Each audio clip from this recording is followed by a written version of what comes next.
কোন গুনাহে আল্লাহ বান্দার দিক থেকে মুখ ফিরিয়ে নেন। এই বিষয়ে প্রসিদ্ধ একটা হাদিস আছে, নবী সাল্লাল্লাহু আলাইহি ওয়াসাল্লাম বলেছেন, তিন ব্যক্তি এমন আছেন যাদের সাথে কিয়ামতের দিন আল্লাহ কথা বলবেন না, তাদেরকে আল্লাহ তাআলা পবিত্র করবেন না।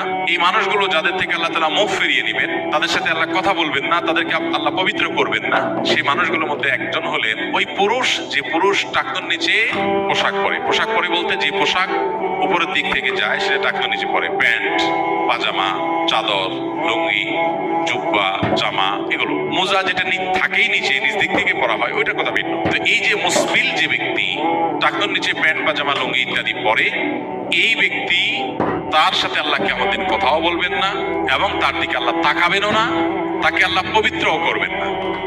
এই তিনটা ভয়াবহতা এই ব্যক্তির জন্য আছে, যে ব্যক্তি টাকনোর নিচে প্যান্ট, পাজামা, লুঙ্গি পরে। আমাদের দেশে অনেকে আছেন মসজিদে নামাজ পড়তে আসলে তখন প্যান্ট ভাঁজ করে। অনেক মসজিদে মুয়াজ্জিনরা মাইকে বলেনও যে টাকনোর নিচে যাদের প্যান্ট